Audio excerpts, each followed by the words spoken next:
Civil सेवा परीक्षा के कुरुक्षेत्र में तैनात मेरे प्यारे नौजवान साथियों, नमस्कार। फ्रेंड्स, आज मैं आप सबसे अनुच्छेद 370 पर सुप्रीम कोर्ट ने जो डिसीजन दिया है उसी को आधार बनाकर इस बात पर चर्चा करने जा रहा हूं कि करंट अफेयर्स की दृष्टि से आपको किस तरीके से तैयारी करनी चाहिए। और मुझे लगता है कि सिविल सर्विस परीक्षा की तैयारी करने वाले स्टूडेंट्स के लिए ये जानना सर्वोच्च प्राथमिकता होनी चाहिए कि कोई भी घटना घटी है तो उसे हमें किस तरीके से तैयार करना है, किन कोणों से उसे देखना है, तभी आप इसके साथ न्याय कर सकेंगे, यानी कि अपनी तैयारी के साथ न्याय कर सकेंगे।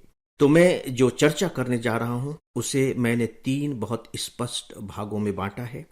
पहले भाग के तहत मैंने लिया है कि प्री में किस तरह के प्रश्न पूछे जाने की संभावना हो सकती है, मेंस में किस तरह के प्रश्न पूछे जा सकते हैं, और फिर तीसरा अंश मैंने रखा है कि 2019 के बाद, यानी कि 2019 में अनुच्छेद 370 समाप्त किया गया था, जम्मू कश्मीर में किस तरह के परिवर्तन दिखाई दे रहे हैं। तो आइए शुरू करते हैं पहले प्री से।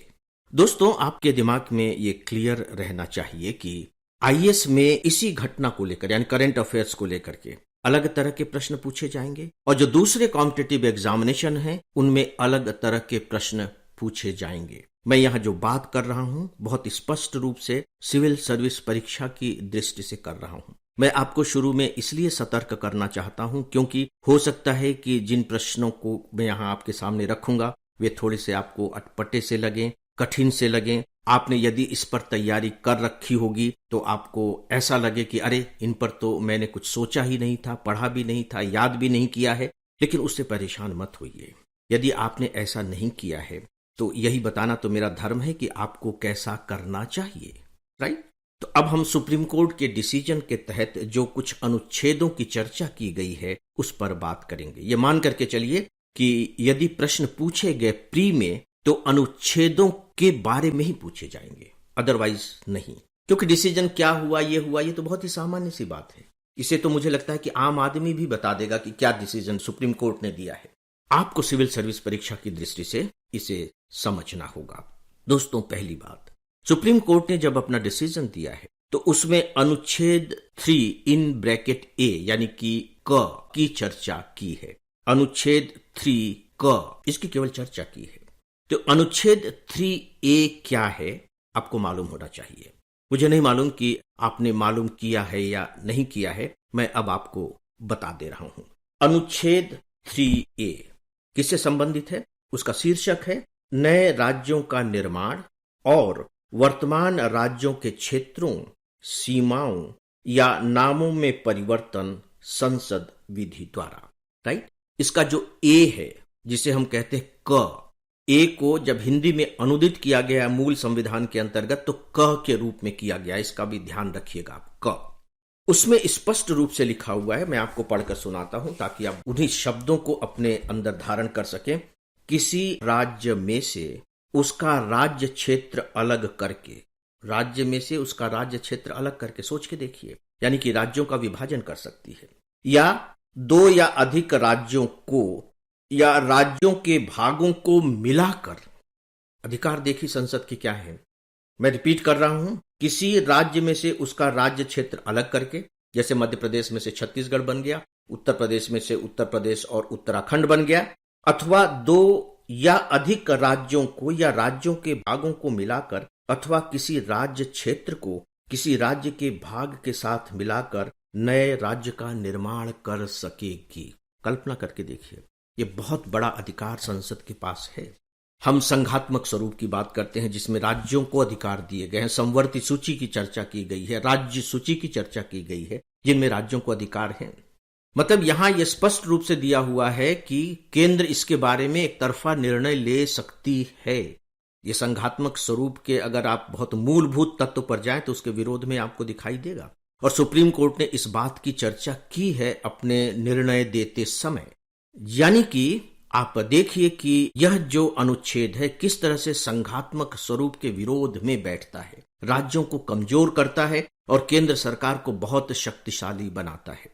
और आप जानते हैं कि संघात्मक स्वरूप पर प्रश्न अक्सर पूछ लिए जाते हैं, राइट। तो आपको मालूम होना चाहिए कि अनुच्छेद 3(1) क्या है। भाग 21 की चर्चा सुप्रीम कोर्ट ने की थी और भाग 21 के बारे में मैं इससे पहले आपको बता चुका हूं अपने कल के वीडियो में। उसका शीर्षक ही है अस्थायी, संक्रमणकालीन और विशेष उपबंध। ये टेम्परेरी है, ट्रांजिशनल है और स्पेशल प्रोविजंस हैं। ये अनुच्छेद 369 से शुरू होता है और 369 में उन्होंने स्पष्ट किया है कि राज्य सूची के भी जो कुछ विषय हैं उन पर केंद्र सरकार कानून बना सकती है एज इफ, कुछ समय के लिए, याद रखिए अस्थायी है, संवर्ती सूची के ही ये विषय हैं, ये मानते हुए 369 और इंपॉर्टेंट है 370 आप बहुत अच्छे से जानते हैं कि ये कश्मीर को एक विशेष दर्जा प्रदान करती है, तो ये भी अस्थायी है। अभी जब आप अखबारों में पढ़ रहे होंगे तो 370 के साथ साथ आपको बकायदे 35A भी पढ़ने को मिल रहा होगा। 35A, तो ये 35A क्या है? कुछ नहीं दोस्तों, 370 कश्मीर को विशेष दर्जा प्रदान करता है और जो 35 ये है वो कश्मीर में रहने वाले जो नागरिक हैं उन्हें राज्य में कुछ विशेषाधिकार देता है। जैसे कि जो जम्मू कश्मीर के नागरिक हैं वही केवल वहां संपत्ति खरीद सकेंगे, वे ही वहां के स्थायी निवासी माने जाएंगे। इस तरह के विशेष अधिकार उन्हें उपलब्ध कराते 35A, और अब इन दोनों को समाप्त कर दिया गया है। दोस्तों, जो अनुच्छेद 371 है उसे भी हम देख लें। अनुच्छेद 371 है वो कुछ राज्यों के बारे में व्यवस्था करता है, अलग अलग राज्यों के बारे में, क्योंकि सिविल सर्विस में कभी होता है कि वे और दायरे को बढ़ा देते हैं। भाई वो मान करके चलते हैं कि जब आप 370 के बारे में जान रहे हैं तो 369 के बारे में भी आपको थोड़ा जानना चाहिए, 371 के बारे में भी थोड़ा जान लेना चाहिए। तो जो 371 है वो अलग अलग राज्यों के बारे में उपबंध करता है और उसके बहुत से सब क्लॉज हैं, ABCD से लेकर J तक हैं। अगर हम हिंदी में देखें तो क से लेकर इया तक है और कर्नाटक पर जाकर ये अनुच्छेद समाप्त हो जाता है। तो ये थोड़ी सी जानकारियां मैंने आपको प्री एग्जामिनेशन की दृष्टि से दी हैं। दोस्तों, अब हम देखेंगे कि मुख्य परीक्षा की दृष्टि से किस तरह के प्रश्न बनते हैं। मैं आपको 2 प्रश्न सुना रहा हूं। क्वेश्चन नंबर 1, अनुच्छेद 370 को संविधान सम्मत ठहराने के उच्चतम न्यायालय के निर्णय की राष्ट्र के संघात्मक स्वरूप की दृष्टि से समीक्षा कीजिए या विवेचना कीजिए। 150 शब्द मैं रिपीट कर रहा हूं।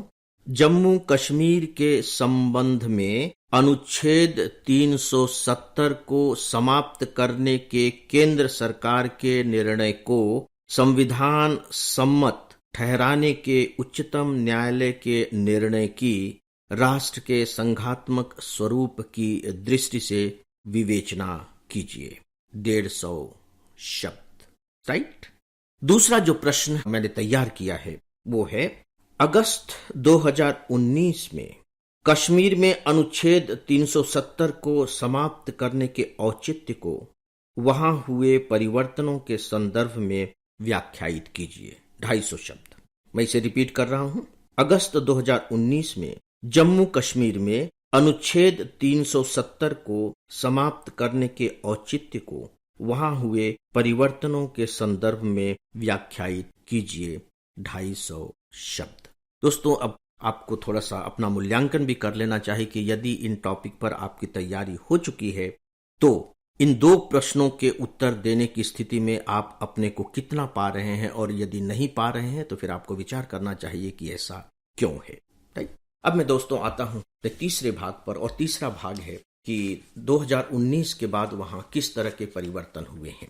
हम 2019 को ही लेंगे क्योंकि आपको अखबारों में 2014 से अब तक, यानी कि जब से भारतीय जनता पार्टी की सरकार केंद्र में आई है तब से लेकर के अब तक के भी आंकड़े पढ़ने को मिलेंगे, लेकिन मैं जानबूझकर के यहां 2019 से अब तक की स्थिति को लेकर चल रहा हूं।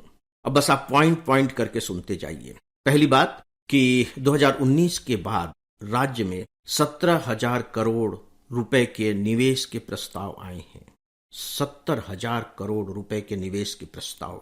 200 विदेशी निवेशकों को जमीनें दी गई हैं। विदेशी निवेशक जमीन लेंगे तो वहां उद्योग लगाएंगे, और 5 बड़े प्रोजेक्ट तो शुरू भी हो चुके हैं। इसका मतलब है कि वहां रोजगार की स्थिति बढ़ेगी, वहां की आर्थिक स्थिति बेहतर होगी। और आर्थिक स्थिति बेहतर हो रही है, इसके लिए हमारे पास आंकड़े हैं कि 2019 से पहले जहां जम्मू कश्मीर जीएसटी के रूप में, गुड्स एंड सर्विसेज टैक्सेस के रूप में 1 लाख करोड़ रुपए देता था, वहीं अब वह 2.27 लाख करोड़ रुपए दे रहा है। यानी कि लगभग 2.25 गुना वृद्धि हुई है। और टैक्स तो तभी दिया जाएगा ना जब लोग ज्यादा से ज्यादा वस्तुओं का उपभोग करेंगे, और वस्तुओं का उपभोग तभी करेंगे जब वहां के लोगों की आय बढ़ेगी। दोस्तों, एक बहुत ही महत्वपूर्ण बात यह है कि 2019 से पहले घाटी में, जब हम घाटी कहते हैं तो वो कश्मीर होता है, घाटी में हर दिन सुरक्षा बलों पर पत्थरबाजी होती थी, डेली। खूब उस समय अखबारों में इस तरह की घटनाओं की खबरें छपती थी, जबकि 2022 में यह केवल 20 रह गई है, केवल 20। और जो अलगाववादी संगठन होते थे, उनके पता नहीं कितनी प्रदर्शनी निकलती रहती थी, वो पता नहीं कितने प्रदर्शन हड़ताल करते रहते थे, वो लगभग जो रैली होती थी उनकी अब एक भी नहीं हो पा रही है। एक बहुत ही महत्वपूर्ण आंकड़ा दोस्तों यह भी है कि पिछले 4 सालों में राज्य में करीब 30,000 स्थानीय युवाओं को रोजगार मिला है, 30,000, और 20,000 लोगों को बहुत जल्दी मिलना है।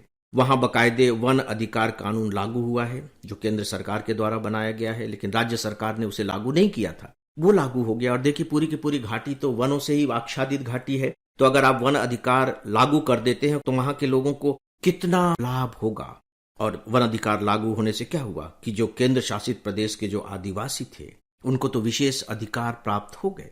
तो दोस्तों, ये बदलाव के कुछ तथ्य मैंने आपको बताए हैं। जब चुनाव होंगे तो आपको ढेर सारी और बातें जानने को मिलेंगी, क्योंकि अभी इसी के साथ 1-2 दिन पहले ही आपको मालूम है कि 2 विधेयक भी पारित किए गए हैं, जो बकायदे जम्मू कश्मीर पुनर्गठन संशोधन विधेयक और जम्मू कश्मीर आरक्षण संशोधन विधेयक से जुड़े हुए हैं। उसके तहत ये व्यवस्था की गई है कि जम्मू कश्मीर में जो 9 सीटें हैं अनुसूचित जनजाति के लिए रिजर्व की गई हैं, और अनुसूचित जाति के लिए 7 सीटों का आरक्षण दिया गया है। ये जम्मू कश्मीर के इतिहास में पहली बार हुआ है। सोच करके देखिए कि शेड्यूल कास्ट और शेड्यूल ट्राइब के लिए वहां सीटें आरक्षित नहीं थी। और एक और भी महत्वपूर्ण बात कि 2 सीटें कश्मीरी पंडितों के लिए और 1 सीट पाक शरणार्थी के लिए रखी गई है, लेकिन ये नॉमिनेटेड है, यानी कि नामांकित होंगे ये व्यक्ति जो सदस्य होंगे विधानसभा के, और इनका नामांकन वहां के जो उपराज्यपाल हैं वो करेंगे। तो डेफिनेटली इससे और ज्यादा स्थितियां बेहतर हो सकेंगी, या यूं कह लीजिए कि जो जम्मू कश्मीर की विधानसभा का स्वरूप है वो अधिक समावेशी बन सकेगा। तो दोस्तों, ये कुछ बातें मैंने आप सबके सामने रखी हैं, और मुझे पूरा विश्वास है कि मेरे इस वीडियो के साथ ही जम्मू कश्मीर की जो वर्तमान स्थिति है उसका पूरा का पूरा चेहरा आपके सामने स्पष्ट हो चुका होगा। तो दोस्तों, इस विषय के बारे में बस इतना ही, और इसी के साथ ही दोस्तों आज की इस डेली ऑडियो लेक्चर को अब यहीं समाप्त करता हूं। नमस्कार।